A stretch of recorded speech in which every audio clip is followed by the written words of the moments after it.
Bihar elections కి నగారా మోగింది. ఇవాళ ఎలక్షన్ కమిషన్ దీనికి సంబంధించిన షెడ్యూల్ రిలీజ్ చేసింది. 2 విడతల్లో బీహార్ ఎలక్షన్స్ జరగబోతున్నాయి. బీహార్ ఎలక్షన్స్ లో అనేక ఇష్యూస్ కీ రోల్ ప్లే చేయబోతున్నాయి. ఎస్పెషల్లీ బీహార్ ఎలక్షన్స్ కి కొంతకాలం క్రితం నుంచే కూడా ఏదైతే అక్కడ SIR స్పెషల్ ఇంటెన్సివ్ రివిజన్ అంటూ ఏదైతే ఎలక్షన్ కమిషన్ ఈ ఓటర్ జాబితా సవరణ ప్రక్రియను ఏదైతే చేపట్టిందో విపరీతమైన విమర్శలు ఎదుర్కొంది. దాని మీద కాంగ్రెస్ ఒక రకంగా దేశవ్యాప్త పోరాటం చేసిందని చెప్పొచ్చు. ఓట్ చోరీ అని, ఓటర్ అధికార యాత్ర అంటూ ఒక యాత్ర తీసి ఇట్లాంటి అనేక ఇష్యూస్ నేపథ్యంలో బీహార్ ఎలక్షన్స్ చాలా ఇంట్రెస్టింగ్ గా మారబోతున్నాయి. 243 అసెంబ్లీ నియోజకవర్గాల్లో ఎన్నికలు జరగబోతున్నాయి. బీహార్ ఎలక్షన్స్ కి సంబంధించిన మేజర్ ఇష్యూస్ మనం చూద్దాం. బీహార్ ఎలక్షన్స్ ఎందుకింత కీ రోల్ ప్లే చేయబోతున్నాయి? ఎందుకంటే ఒక రకంగా మొన్న జరిగిన పార్లమెంట్ ఎన్నికల తర్వాత ఒక కీ స్టేట్ అయిన బీహార్ లో ఇప్పుడు మళ్లీ అసెంబ్లీ ఎన్నికలు జరగబోతున్నాయి. కాబట్టి ఇటు ఎన్డీఏనా, ఇండియా కూటమా, ఈ ఒక డిస్కషన్ అయితే తీవ్రంగా జరుగుతోంది. మనం ఒకసారి మెయిన్ పాయింట్స్ చూద్దాం. బీహార్ ఎలక్షన్స్ కి సంబంధించి మొత్తం 243 అసెంబ్లీ నియోజకవర్గాలున్నాయి బీహార్ లో. One of the biggest states అని చెప్పుకోవచ్చు. 243 అసెంబ్లీ స్థానాలున్న బీహార్ లో 2 దశల్లో అసెంబ్లీ ఎన్నికలు జరపబోతున్నారు. అక్కడ ఎలక్షన్ కమిషన్ చెప్పినట్లు 2 సార్లు 2 ఫేజెస్ లో ఇక్కడ ఎలక్షన్స్ జరగబోతున్నాయి. నవంబర్ 6, 11 ఈ 2 తారీఖుల్లో అక్కడ ఎలక్షన్స్ జరుగుతాయి. 14న కౌంటింగ్. వీటితో పాటు దేశవ్యాప్తంగా అనేక చోట్ల బై ఎలక్షన్స్ కూడా జరగబోతున్నాయి. అవన్నీ కూడా కొన్ని 6వ తారీఖున, కొన్ని 11న జరగబోతున్నాయి. మన దగ్గర జూబ్లీహిల్స్ నవంబర్ 11న జూబ్లీహిల్స్ బైపోల్ జరగబోతోంది. వీటన్నిటికీ కూడా అలాంగ్ విత్ బీహార్ 14న మొత్తం వీటన్నిటికీ కూడా కౌంటింగ్ జరుగుతుంది. ఎన్డీఏ, ఇండియా కూటమికి కీలకమైన ఎన్నికలు చెప్పాను కదా. ఎందుకంటే ఎస్పెషల్లీ ఒక పెద్ద డివిజన్ అయితే మనకి కనిపించింది.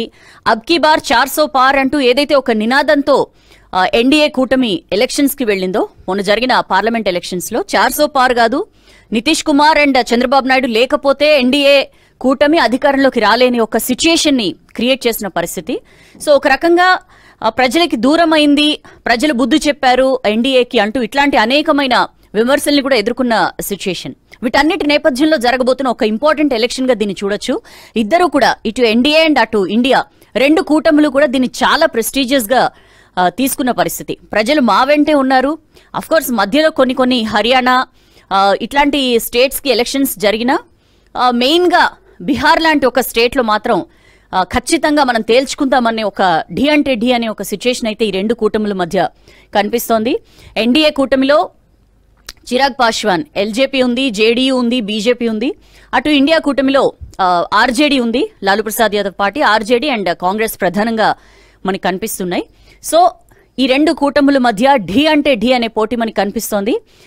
ఎలా ఒక పక్క అనేక విషయాలతో ప్రజల్లోకి వెళ్తున్నారు రాహుల్ గాంధీ అండ్ తేజస్వి యాదవ్, మరో పక్క ప్రజలు మా వెంటే ఉన్నారు, మేము అధికారంలో ఉన్నా సరే ఇంకా మమ్మల్నే కోరుకుంటున్నారు, మాకు యాంటీ ఇన్కమెన్సీ ఏం అడ్డు రాదు అంటూ ఇట్లాంటి ఒక ధీమా మాత్రం ఎన్డీఏ కూటమి కనబరుస్తున్న పరిస్థితి.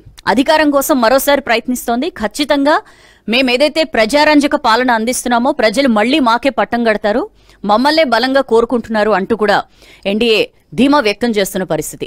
బీహార్ ఓటర్లపై వరాలు, కొత్త స్కీమ్స్ అనౌన్స్. మనం ఈ మధ్య కాలంలో చూస్తే ఇదివరకు ఒకసారి మనం చెప్పుకున్నాం, ఎప్పుడు కేంద్ర కేబినెట్ భేటీ జరిగినా ఖచ్చితంగా బీహార్ పేరుంది. అంటే పెట్టిన బడ్జెట్స్ లో కూడా బీహార్ ప్రస్తావన లేకుండా బడ్జెట్ లేదు. Of course Bihar and AP ఆ 2 రాష్ట్రాల ముఖ్యమంత్రుల మీద ఆధారపడింది కాబట్టి గవర్నమెంట్ దానికోసం బీహార్ లో వరాలు కురిపించారు బడ్జెట్ లో బీహార్ కి అనుకున్నా సరే ప్రతి కేబినెట్ భేటీలో బీహార్ మాట ఎత్తకుండా బీహార్ కి ఏదో ఒక ఇంపార్టెంట్ ప్రాజెక్టో ఏదో ఒక ఇంపార్టెంట్ ఫండ్ రిలీజో ఇట్లాంటివి లేకుండా కేబినెట్ ముగియని పరిస్థితి. సో ఆ రకంగా బీహార్ లో రకరకాల వరాల జల్లులు కురిపించడం, కొత్త స్కీమ్స్ ని తీసుకురావడం కూడా ఈ మధ్య మనం చూసాం. ఎస్పెషల్లీ నిరుద్యోగులకి నిరుద్యోగ భృతి అని కానీ, లేకపోతే మొన్ననే మహిళలకి వాళ్ళ అకౌంట్ లో 10,000 రూపాయలు వేశారు. ఇట్లాంటి కొన్ని అట్రాక్టివ్ స్కీమ్స్ ని తీసుకుని వస్తోంది ఎన్డీఏ. సో మాకు ప్రజల వ్యతిరేకత లేదు అంటే జనరల్ గానే వరుసనే 2 సార్లు అధికారంలో ఉన్న తర్వాత ఎంతో కొంత యాంటీ ఇన్కమెన్సీ ఫేస్ చేస్తారు. బట్ దాని నుండి తప్పించుకోవడానికి ఇట్లాంటి అట్రాక్టివ్ స్కీమ్స్ ని తీసుకొస్తున్నారు. మొన్న మధ్య కొన్ని వేల కోట్ల వరాల జల్లు కూడా కురిపించారు ప్రధాని మోదీ బీహార్ మీద. సో ఇవన్నీ మాకు కలిసి వస్తాయనే ధీమా ఎన్డీఏలో కనిపిస్తోంది. ఇప్పటికే ప్రధాని మోదీ అండ్ నితీష్ బీహార్ ని చుట్టేసిన పరిస్థితి. ఎక్కడ పార్టిసిపేట్ చేసినా ఇద్దరు కలిసికట్టుగా పార్టిసిపేట్ చేస్తున్నారు. ఒకవేళ ప్రధాని రాలేకపోతే ఒకవేళ ఏదైనా స్కీమ్ అనౌన్స్మెంటో ఇనాగ్రేషనో లాంచింగో ఏదైనా చేస్తే ఆయన వర్చువల్ గా పార్టిసిపేట్ చేసి బీహార్ ఓటర్స్ ని అడ్రస్ చేసి మాట్లాడుతున్న పరిస్థితులు మనం చూస్తున్నాం. So already Modi and Nitish మొత్తం బీహార్ ని చుట్టేసిన పరిస్థితి. 1000 కోట్ల విలువైన స్కీమ్స్ ప్రకటించిన ప్రధాని మోదీ. చెప్పాను కదా మొన్న మధ్య 1000 కోట్ల స్కీమ్స్. దీంతో పాటు ఉద్యోగాల జాతర చేస్తామని కూడా చెప్తూ ఉన్న పరిస్థితి. మొన్న మధ్య ముఖ్యమంత్రి నితీష్ కుమార్ మాట్లాడుతూ నేను ఎలక్షన్స్ కి ముందే 50,000 ఉద్యోగాలు ఇస్తాను, ఎలక్షన్స్ అయిన తర్వాత 5 ఏళ్లలో 1 కోటి ఉద్యోగాలు ఇస్తాను బీహార్ లో నిరుద్యోగులకి అంటూ కూడా ఒక రకంగా బీహార్ నిరుద్యోగుల్ని తమ వైపు తిప్పుకునే ఒక ప్రయత్నం అయితే మనకి ఎన్డీఏ నుంచి కనిపిస్తున్న పరిస్థితి. ఎన్డీఏ సర్కార్లో కీలకంగా ఉన్న నితీష్ కుమార్ చంద్రబాబు నాయుడు లేకపోతే కేంద్రంలో ఎన్డీఏ గవర్నమెంట్ రాలేని ఒక సిచ్యుయేషన్ మనకు తెలుసు. ఈ నేపథ్యంలో యాక్చువల్లీ మొన్న జరిగిన ఎలక్షన్స్ మీకు గుర్తుండుంటే కొంచెం మనం ఫ్లాష్ బ్యాక్ వెళ్తే అప్పుడు ఎవరికి స్పష్టమైన మెజారిటీ రాలేదు. So Nitish Kumar joint hands with Lalu కూటమి, లాలూ నితీష్ అండ్ కాంగ్రెస్ టుగెదర్ వీళ్ళందరూ కలిసి మహాగఠబంధన్ లాగా ఒక గవర్నమెంట్ ఫామ్ చేశారు. నితీష్ కుమార్ హెడ్ చేశారు. బట్ ఆ తర్వాత ఏవో లెక్కల్లో తేడా వచ్చింది, లేదా సీఎం పోస్ట్ వదులుకోవడము, ఇట్లా ఏవో మొత్తానికి కొన్ని డిఫరెన్సెస్ రావడం వల్ల ఆయన స్విచ్ అయ్యారు, ఎన్డీఏకి స్విచ్ అయిన పరిస్థితి. సో ఎన్డీఏకి స్విచ్ అయిన తర్వాత మళ్లీ సీఎంగా ప్రమాణ స్వీకారం చేశారు. సో ఈసారి ఎలా ఉండబోతోంది, ఈ switching of sides by Nitish ఏమైనా ఇంపాక్ట్ ఉంటుందా? అండ్ ఈ కాంబినేషన్, ఈ బీజేపీ అండ్ జేడీయూ కాంబినేషన్ ని ప్రజలు ఎంతవరకు యాక్సెప్ట్ చేస్తారు, ఎలా చూస్తారు, ఇట్లాంటి అనేకమైన ఇష్యూస్ ఉన్నాయి. అగైన్ నితీషే సీఎం అని చెప్పకనే చెప్పాల్సిన పరిస్థితి. ఎందుకంటే నితీష్ కుమార్ సపోర్ట్ లేకపోతే అక్కడ కేంద్రంలో ఎన్డీఏ ఉండదు కాబట్టి ఒక రకంగా నితీష్ నే సీఎం ఫేజ్ గా చూపించి అక్కడ ఎన్డీఏ ఎలక్షన్స్ కి పోతున్న సిచ్యుయేషన్. అసెంబ్లీ ఎన్నికల ముందు కేంద్రం నిధుల వరద పారిస్తోంది రకరకాల స్కీమ్స్ రూపంలో. అధికారానికి ఇండియా కూటమి పోరాటం చేస్తోంది. మరోవైపు ఓటర్ అధికార యాత్ర అంటూ అటు తేజస్వి యాదవ్ అండ్ రాహుల్ గాంధీ ఇద్దరు కలిసి జనంలో విస్తృతంగా తిరుగుతున్నారు. ఎస్పెషల్లీ ఏదైతే మెయిన్ గా బీహార్ లో ఇష్యూస్ ఉన్నాయో, నిరుద్యోగం కానీ, లేకపోతే పోవర్టీ పేదరికం కానీ, లేకపోతే ఈ మెయిన్ గా మైగ్రేషన్. బీహార్ అనగానే మనకు గుర్తొచ్చేది వలసలు. ఎందుకంటే మనం ఏ రాష్ట్రం చూసుకున్నా ఎక్కడ ఏదైనా, మన హైదరాబాద్ లో కూడా ఏదైనా వర్క్ జరుగుతోందంటే అక్కడ వచ్చే లేబర్ అంతా కూడా బీహార్ నుంచి వచ్చామని చెప్పి జనరల్ గా చెప్తుంటారు. సో ఇట్లాంటి మేజర్ ఇష్యూస్ ఉన్నాయి కాబట్టి దాని మీదే ఫోకస్ చేస్తూ ఏం చేశారు మీరు, ఏవో రకరకాల వాగ్దానాలు చేసి అధికారంలోకి వచ్చారు, ఏం చేశారు అంటూ కూడా క్వశ్చన్ చేస్తూ ఇండియా కూటమి పోరాటం చేస్తున్న పరిస్థితి. నితీష్ అవినీతి పాలనపైనే ఇండియా కూటమి ప్రధానంగా ఫోకస్ చేసింది. వీళ్లు ప్రజలకేం చేయకపోగా విపరీతమైన అవినీతికి పాల్పడ్డారు అంటూ కూడా ఇండియా కూటమి విమర్శిస్తున్న పరిస్థితి. ఎస్ఐఆర్ పై దేశవ్యాప్తంగా విపక్షాల ఆందోళన. బీహార్ లో నేను ఇందాక ఇంట్రొడక్షన్ లో చెప్పినట్లు ఈ స్పెషల్ ఇంటెన్సివ్ రివిజన్ అంటూ ఏదైతే ఓటర్ లిస్ట్ సవరణకి ఎలక్షన్ కమిషన్ అక్కడ స్టార్ట్ చేసిందో, ఇప్పుడు అఫ్ కోర్స్ దాన్ని దేశవ్యాప్తంగా చేస్తామని చెప్పి కూడా చెప్తున్నారు. దాని మీద అది చాలా దారుణంగా జరిగింది, చాలా లోపభూయిష్టంగా జరిగింది.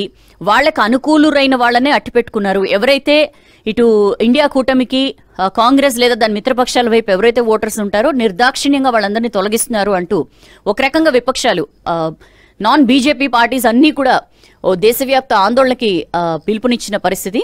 ఓటర్ అధికార యాత్రతో జనంలోకి రాహుల్ తేజస్వి. ఓట్ చోరీ జరుగుతోంది, విపరీతంగా తమకి ఓటేయని వాళ్లని ఓటర్ లిస్ట్ లోంచి తీసేస్తున్నారు అంటూ విపరీతంగా జనాల్లోకి వెళ్లారు రాహుల్ గాంధీ. ఓటర్ అధికారి యాత్ర అని చెప్పి కూడా ఒక యాత్ర చేపట్టారు. రాహుల్ అండ్ తేజస్వి ఇద్దరు కలిసి దీంతో ప్రజల్లోకి తిరుగుతున్న పరిస్థితి. నితీష్ సర్కార్ అవినీతిపై రాహుల్ ఘాట్ విమర్శలు. ఇక్కడ ఒక ఇంట్రెస్టింగ్ విషయం చెప్తాను.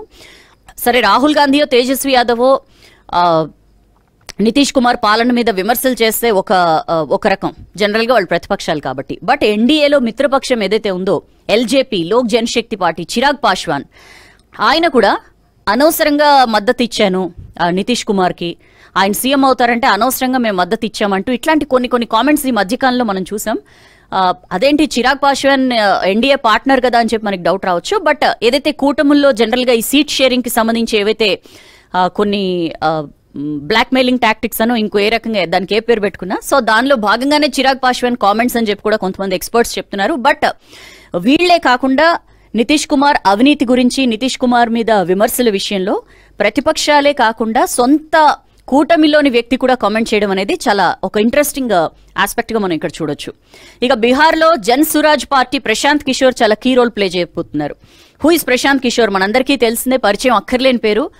ఒక రకంగా వ్యూహకర్త ప్రశాంత్ కిషోర్. ఎన్నో రాష్ట్రాల్లో నేను అధికారంలోకి తీసుకొచ్చాను పార్టీలని, లేకపోతే కొంతమంది సీఎం చేశానని ఇట్లాంటివన్నీ ఆయన క్లెయిమ్ చేసుకున్న పరిస్థితి. సో అలాంటి ప్రశాంత్ కిషోర్ వాటి నుంచి తన జనరల్ ఆ వర్క్ ఏదైతే ఉందో ఒక ఎన్నికల వ్యూహకర్తగా కాకుండా తానే ఒక పార్టీ పెట్టి, జన్ సురాజ్ పార్టీ అని చెప్పి ఒక పార్టీని పెట్టి గత కొన్ని సంవత్సరాలుగా బీహార్లో తిరుగుతున్న పరిస్థితి. నేను ఎంతో మందిని సీఎంలని చేయగలను, నేను స్వయంగా సీఎం కాలేనా అనే ఒక ఆస్పెక్ట్ తో ఆయన జనంలోకి వెళ్తున్నారు. ఖచ్చితంగా నేను ప్రజల్ని టచ్ చేశాను. ఆయన ఒక ఇంటర్వ్యూలో మాట్లాడుతూ కూడా ఈ Jan Suraj party will be either first or last. ఉంటే ఎలక్షన్స్ లో నంబర్స్ లో ఫస్ట్ ప్లేస్ లో ఉంటుంది, లేకపోతే లాస్ట్ ప్లేస్ లో ఉంటుంది, కానీ మధ్యలో ఎక్కడ ఉండదు అంటూ కూడా ప్రశాంత్ కిషోర్ చెప్పిన పరిస్థితి. సో ఈ జన్ సురాజ్ పార్టీ రోల్ ఎలా ఉండబోతోంది బీహార్ ఎలక్షన్స్ లో అనేది కూడా చాలా ఇంట్రెస్టింగ్. అర్బన్ ఓటర్స్ పై ప్రశాంత్ కిషోర్ ఎఫెక్ట్ ఉంటుందన్న చర్చ అయితే నడుస్తోంది. అఫ్ కోర్స్ ఆయన పార్టీ పెట్టినప్పటి నుంచి కూడా బాగా తిరుగుతున్నాడు జనాల్లో. తను ఏదైతే చెప్దాం అనుకున్నాడో ఇప్పటిదాకా వాళ్ళు వీళ్ళు కాదు, ఒక ఛాన్స్ మాకు ఇచ్చి చూడండి, will do some good for Bihar అంటూ కూడా చెప్పే ప్రయత్నం చేస్తున్నారు. సో అర్బన్ ఓటర్స్ ఎక్కువగా ప్రశాంత్ కిషోర్ వైపు ఆకర్షితులు అవ్వచ్చు అన్న చర్చ అయితే నడుస్తోంది. బీహార్ కింగ్ గా ఉంటారా, కింగ్ మేకర్ గా అవుతారా అనే ఒక చర్చ అయితే నడుస్తోంది. ఎన్డీఏ మహాగఠబంధన్ హోరాహోరీ తప్పదంటూ కూడా సర్వేలు, ఏ సర్వేలు వచ్చినా సరే చాలా నెక్ టు నెక్, చాలా క్లోజ్ గా రెండు కూటములకి చూపిస్తున్న పరిస్థితి. దాన్ని బట్టే మనకు అర్థమవుతుంది ఏ రకంగా అక్కడ ఎలక్షన్స్ ఉండబోతున్నాయి అనేది. రెండు కూటముల్లో సీట్ల పంపకాల పంచాయతీ అయితే నడుస్తోంది. ఇందాక చెప్పాను కదా, సీట్ల పంచాయతీలో భాగంగానే చిరాగ్ పాశ్వాన్ చేసిన కొన్ని ఇంట్రెస్టింగ్ కామెంట్స్. సో మాకు ఫెయిర్ షేర్ ఉండాలంటే మాకు ఫెయిర్ షేర్ ఉండాలంటూ ఏవైతే ఈ మహాగఠబంధన్ ఇందులో ఈ కూటమిలో ఆ కూటమిలో ప్రధాన పార్టీలు ఏవైతే ఉంటాయో వాటి మధ్య చర్చలైతే నడుస్తున్న పరిస్థితి. క్యాస్ట్ పాలిటిక్స్ కీలకం. బీహార్ అనగానే మనకు గుర్తొచ్చేది especially Bihar, UP, parts of north India ఎక్కువగా కులాల పరంగా ఇక్కడ సమాజాలు విడిపోవడం, కులాల్ని బేస్ చేసుకునే పార్టీలు పుట్టడం, కులాల్ని బేస్ చేసుకుని కులాల్ని దృష్టిలో పెట్టుకునే స్కీమ్స్ ని ఫ్రేమ్ చేయడం, ఇట్లాంటివన్నీ కూడా మనకు కనిపిస్తుంటాయి. సో బీహార్లో క్యాస్ట్ పాలిటిక్స్ చాలా కీలకం అంటూ కూడా ఎక్స్పర్ట్స్ చెప్తున్నారు. దాంతోపాటు నిరుద్యోగం, వలసలు, అవినీతి, వీటిని ప్రధానంగా అక్కడ ఎన్నికల్లో ప్రచారాస్త్రాలుగా మలుచుకున్న పరిస్థితి. సో బీహార్లో కీ పాయింట్స్ ఇవి. బీహార్ ఎలక్షన్స్ ఎలా ఉండబోతున్నాయి అనేది మాత్రం నిజంగా చాలా క్యూరియస్. ఒక రకంగా ఎన్డీఏ కూటమిని అడుగడుగునా ప్రశ్నిస్తూ ఎస్ఐఆర్ విషయమై క్వశ్చన్ చేస్తూ ఒక దేశవ్యాప్త పోరాటానికి పిలుపునిచ్చారు రాహుల్ గాంధీ. సో ఇది ఒక రకంగా రాహుల్ గాంధీకి ఒక పెద్ద టెస్ట్ అని చెప్పి కూడా కొన్ని విశ్లేషణలు ఉన్నాయి. అట్ ద సేమ్ టైం బీహార్ని బీహార్ వరకే చూడాలి. ఇది ఒక రకంగా తేజస్వి యాదవ్ వర్సెస్ నితీష్ కుమార్ అన్న కొన్ని చర్చలు నడుస్తున్నాయి. ఇట్లాంటి చర్చల నేపథ్యంలో ఇవాళ దీనికి షెడ్యూల్ రిలీజ్ చేసింది ఎలక్షన్ కమిషన్. ఒకసారి మనం మదార్ని లైవ్ లోకి తీసుకుందాం. మదార్ మనకి దీనికి సంబంధించి మరింత ఇన్సైట్ ఇచ్చే ప్రయత్నం చేస్తారు. మదార్, గుడ్ ఈవినింగ్. ఎస్ మదార్, మోస్ట్ అవైటెడ్, ఎప్పుడెప్పుడు బీహార్ ఎన్నికలు అని వెయిట్ చేసిన వాళ్ళకి ఇవాళ మొత్తానికి ఎలక్షన్ కమిషన్ చెప్పింది. సో కీ పాయింట్స్ వేటి చుట్టూ బీహార్ ఎలక్షన్స్ తిరుగుతున్నాయి. సర్వేలన్నీ కూడా ఎన్డీఏకి ఇండియాకి చాలా నెక్ టు నెక్ నెంబర్స్ ఇవ్వడాన్ని ఎట్లా అర్థం చేసుకోవాలి మదార్?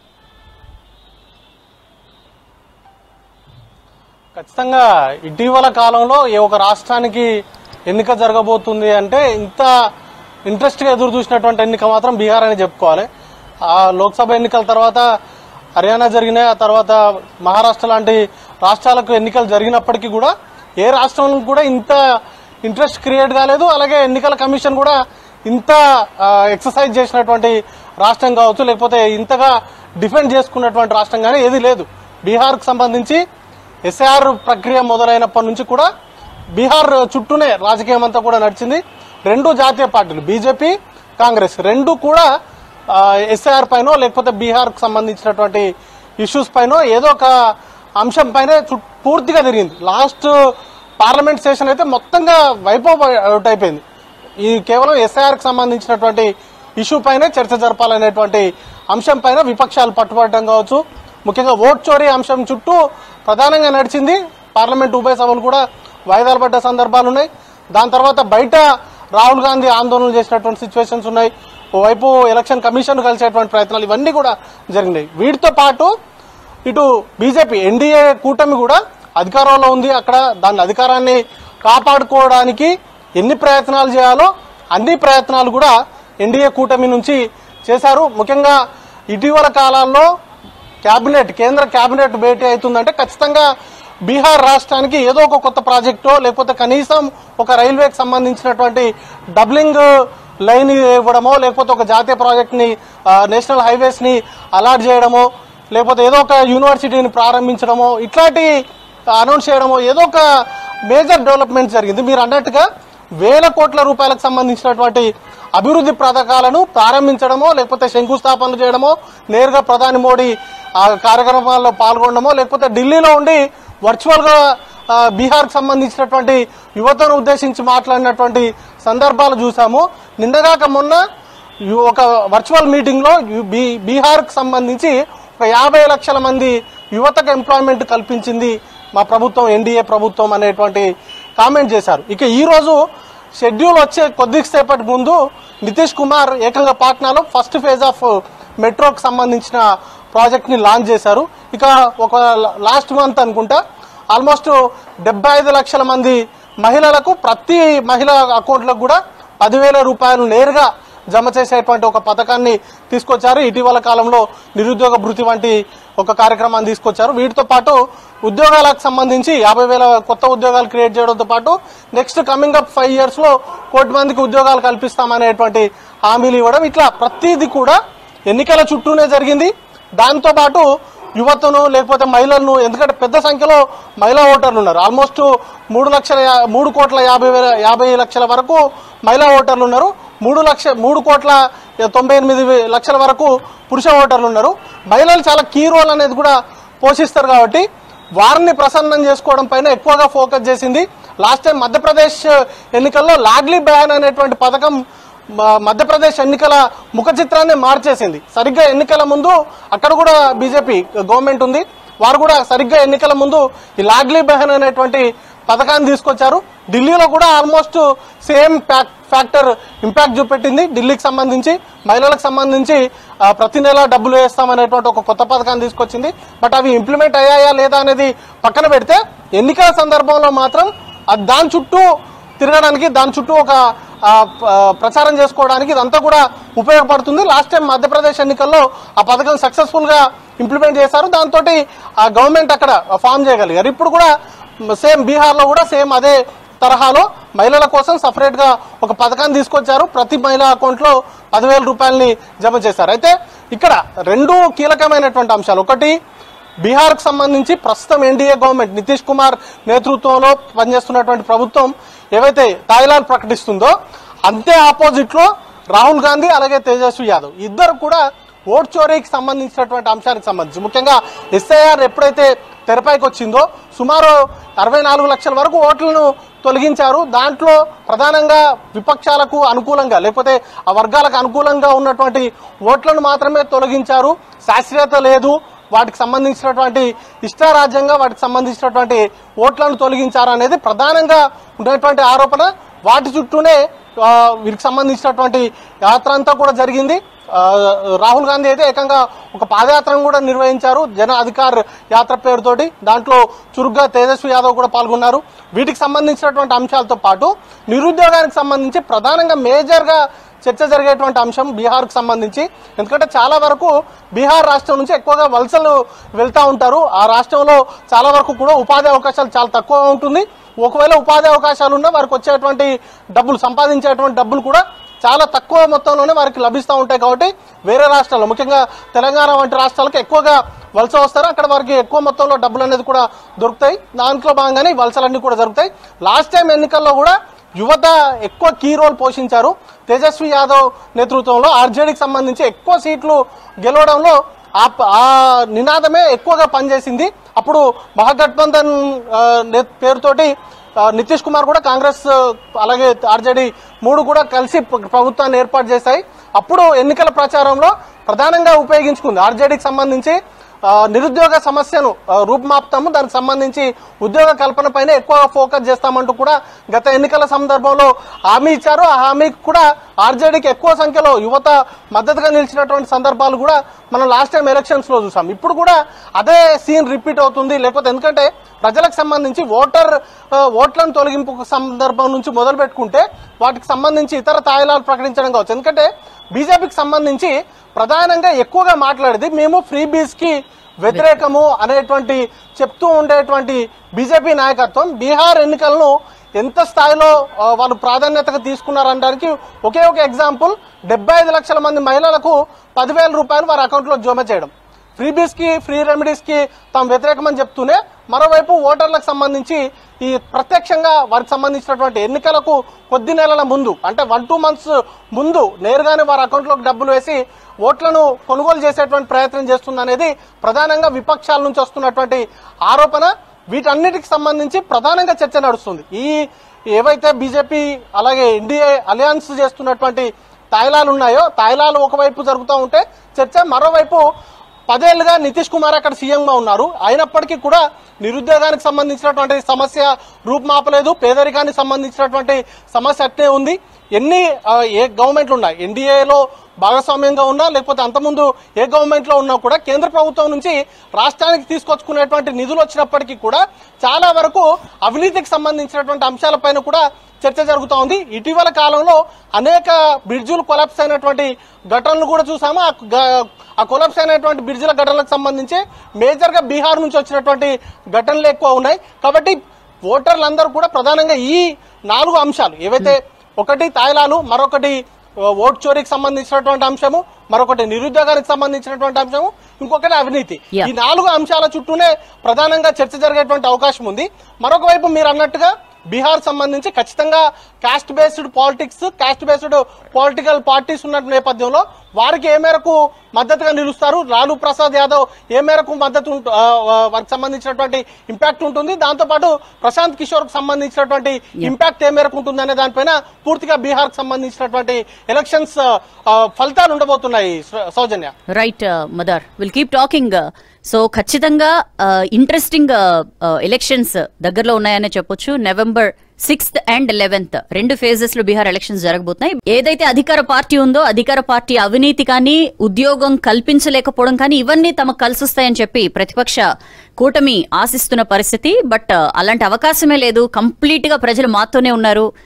మేము ఇచ్చిన పథకాలకు కానీ, మేము ఇప్పుడు ప్రారంభించిన స్కీమ్స్ కి కానీ ఆకర్షితులై ఖచ్చితంగా మాతోనే ఉంటారని చెప్పి అధికార పార్టీ ధీమా వ్యక్తం చేస్తోంది. ఏం జరగబోతోంది బీహార్ లో?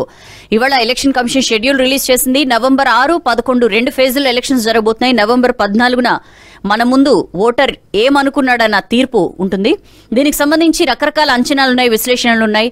ప్రముఖ రాజకీయ విశ్లేషకులు పెంటపాటి పుల్లారావు గారు మనతో జాయిన్ అవుతున్నారు లైవ్ లో. పుల్లారావు గారు నమస్కారం అండి. నమస్కారం అండి.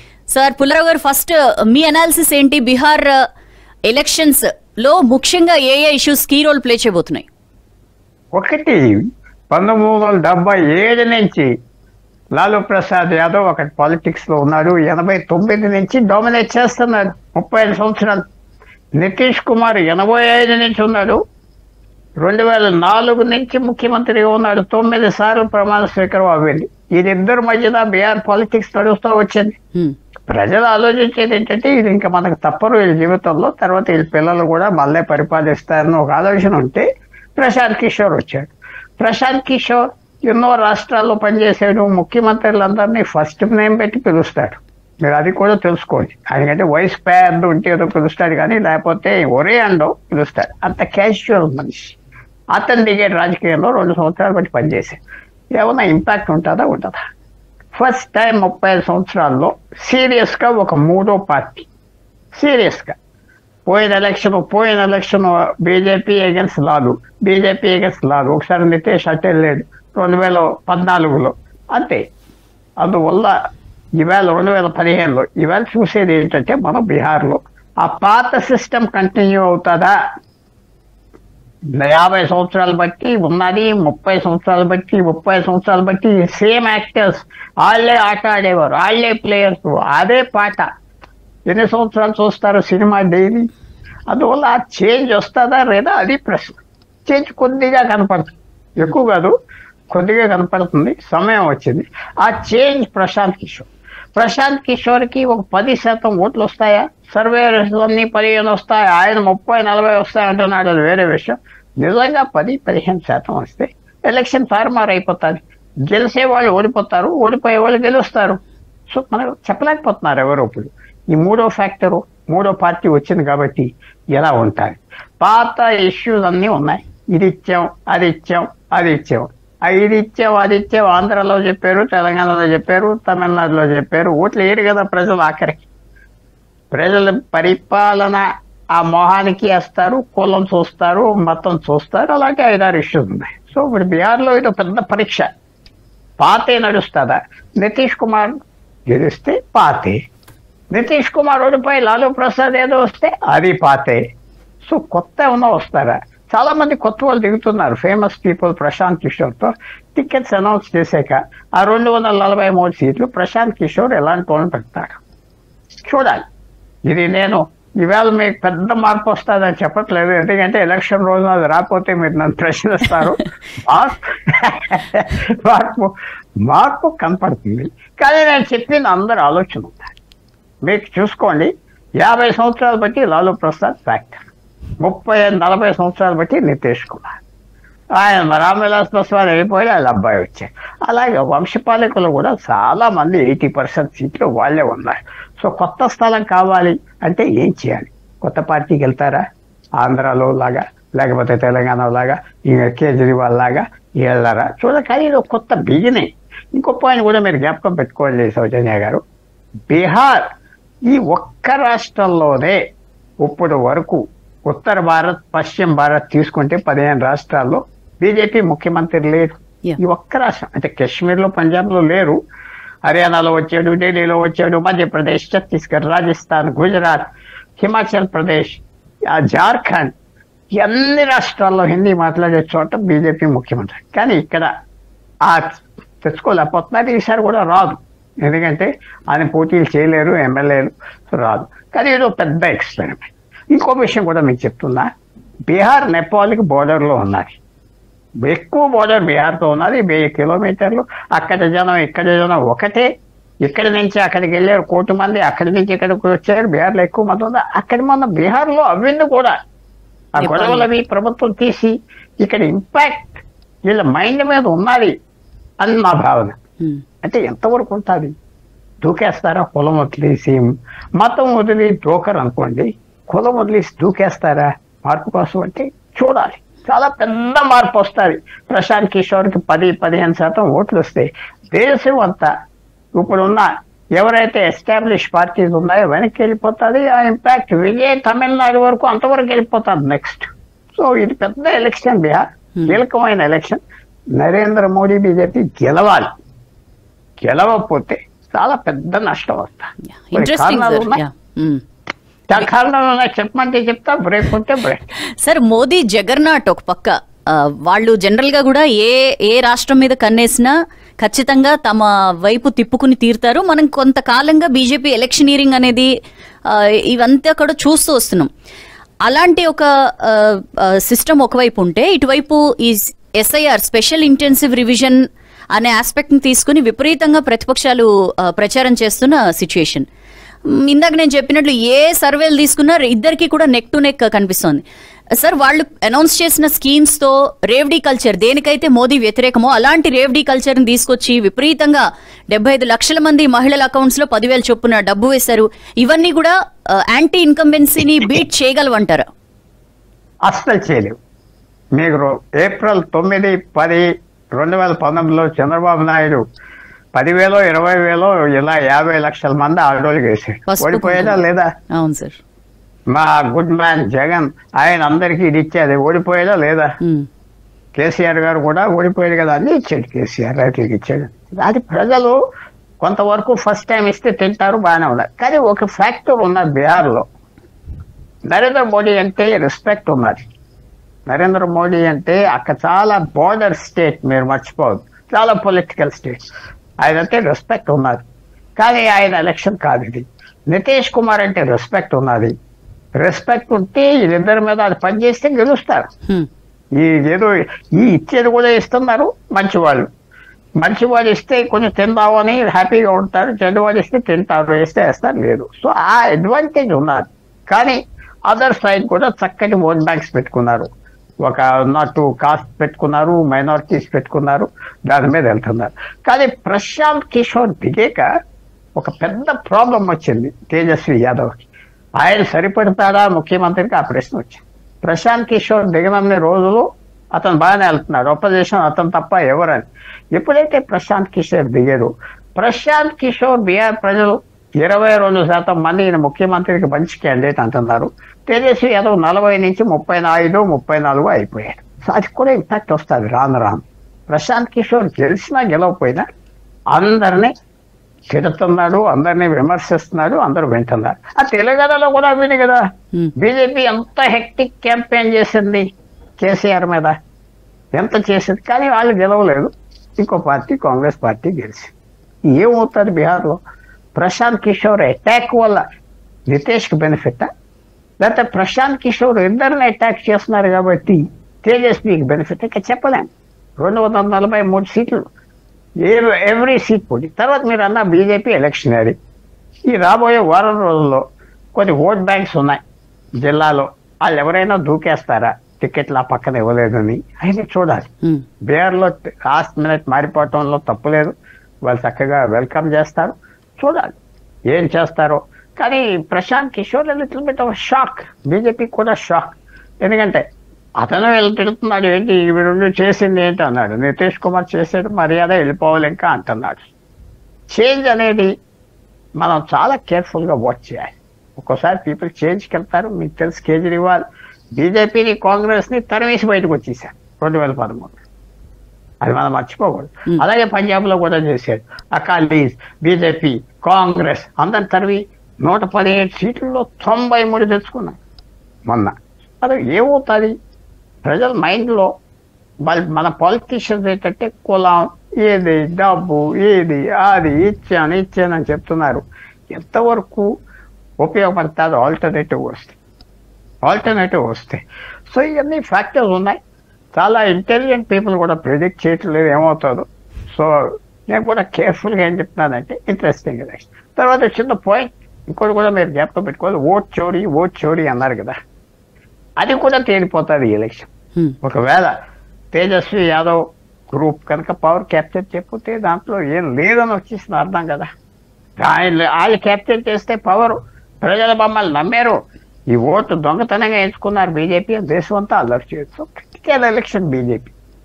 ఇది ఇచ్చావు అది ఇచ్చావు అంటున్నారు, కానీ మనుషులు మారుస్తారా? పెద్ద టాక్ ఏమున్నదంటే బీజేపీ సర్కిల్స్లో యాంటీ ఇన్కంబెన్సీ తట్టుకోవటానికి ఇప్పుడున్న వాళ్ళ ఎమ్మెల్యేలు 130, 140, ఒక 80 మందిని దింపేస్తారని వచ్చారు అందరూ.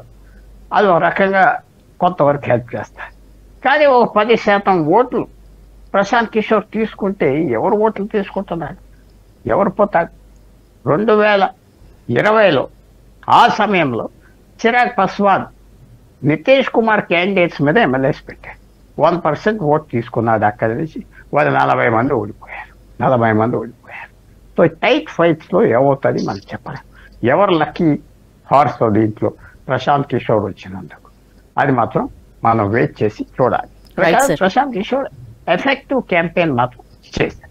యా, థ్యాంక్ యూ పుల్లారావు గారు, thank you for joining us. చాలా ఇంట్రెస్టింగ్ విషయాలు చెప్పారు. ఎస్పెషల్లీ రెండు కూటముల మధ్య విజయం ఎవరిని వరిస్తుంది అనేది ప్రశాంత్ కిషోర్, జన్ సురాజ్ పార్టీ ప్రశాంత్ కిషోర్ తేల్చబోతున్నారు అంటూ పుల్లారావు గారు విశ్లేషిస్తున్నారు. ఎందుకంటే ఆయన ఎవరి ఓటు ఆయన తీసుకుంటారు, దానివల్ల ఎవరికి నష్టం అవుతుందో తెలిస్తే దాన్ని బట్టి క్లియర్గా విజేత ఎవరో మనకు అర్థమయ్యే అవకాశం ఉంటుందంటున్నారు. ఒక 10% కనుక ప్రశాంత్ కిషోర్ తన వైపు తిప్పుకోగలిగితే ఖచ్చితంగా అదొక గేమ్ చేంజింగ్ ఎఫెక్ట్ అని చెప్పి కూడా పుల్లారావు గారు అంటున్నారు.